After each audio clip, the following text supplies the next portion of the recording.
apo për t'u njohur te qytetarët dhe partitë politike më shumë kohë për të organizuar në terren. Ky duket të jetë edhe skenari më i pritshëm për socialistët, të cilët pas vendimit të gjykatës kushtetuese morën një mesazh orientues që të vijojnë organizimin në terren, sikur asgjë të mos ketë ndodhur. Po ky ligj sqaron në pika 3 dhe 4 të nenit 45 se gjykata kushtetuese mund ta heqë pezullimin ose të shprehet në vendimin përfundimtar për vazhdimsinë ose jo të masës së pezullimit. E thënë qartasi, pezullimi nuk është shfuqizim i dekretit, përpasoj palët e interesuara, por edhe publiku duhet të presin vendimarrjen e mëtejshme të gjykatës kushtetuese. Vetëm vendimi përfundimtar mund të shfuqizojë ose jo një ligj ose një akt. Në rastin e fjalë, dekreti i presidentit.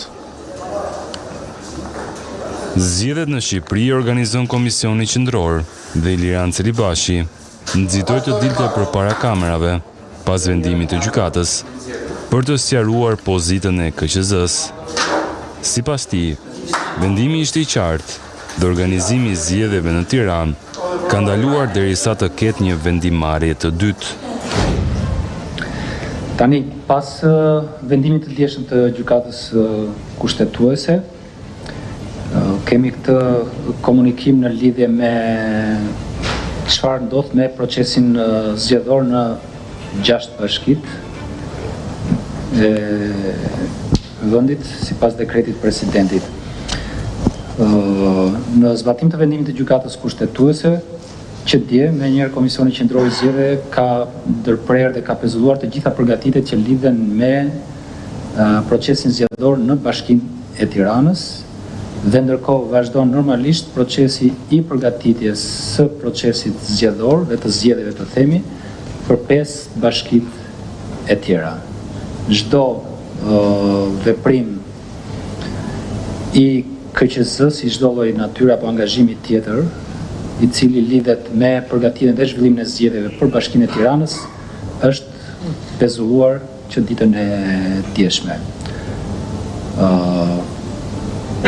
Që do thot në datën 9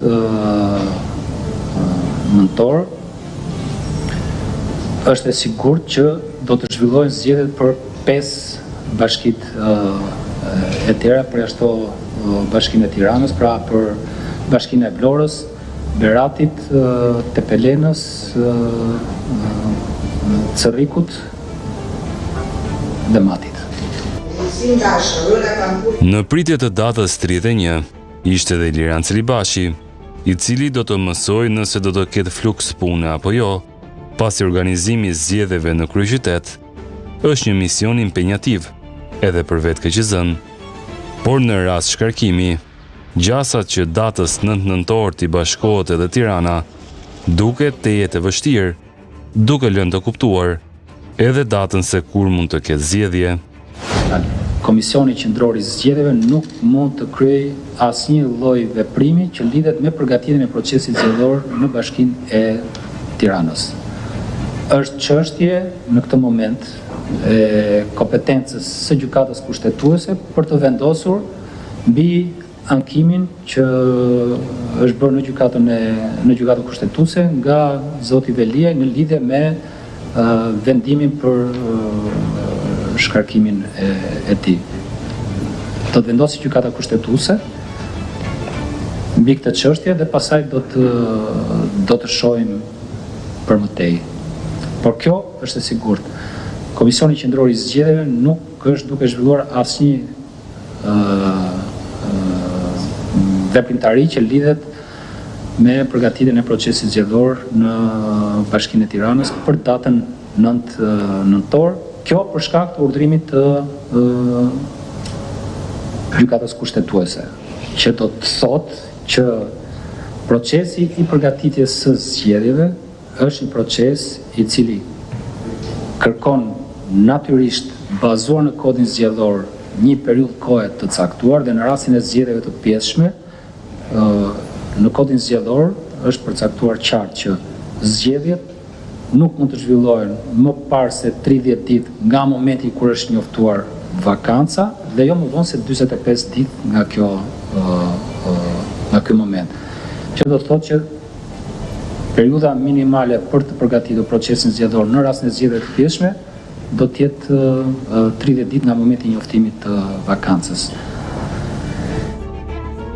Kërsisoj si pas këtij shpjegimi, e dielja e dytë e muajit dhjetor, data 14, duket të jetë më e afërta për të organizuar një proces zgjedhor në Tiranë, nëse gjykata kushtetuese do të çmojë se vendimi për shkarkimin e Veliajt ishte i drejtë. Nëse gjykata kushtetuese vendos të mos shkarkojë Erion Veliajin, pasojë më të madhe do i kishte Edi Rama, i cili me vendimin e tij, që do të konsiderohej i gabuar, do të çonte Tiranën në zgjedhje të parakoshme, duke përdorur firmën e Baran Begajt. Ky skenar është edhe ai që kërkon më shumë opozita, pasi në një rast të tillë, gjykata kushtetuese do të konstatonte një shkelje nga ana e presidentit, çka do t'i jepte edhe më shumë peshë diskursit të tyre publik, se kreu i shtetit duhet të shkarkohet. Por çështja e Veliaj nuk është e vetmja që Baran Begaj ka në gjykatën kushtetuese, edhe konflikti i parë i kësaj legjislature parlamentare, diella, është gjithashtu në tryezën e gjyqtarëve kushtetues, në pritje për të shqyrtuar. Një tregues i qartë se konflikti ndërmjet Baran Begaj dhe opozitës do të vijojë gjatë, edhe pse votat nuk i kanë për ta shkarkuar.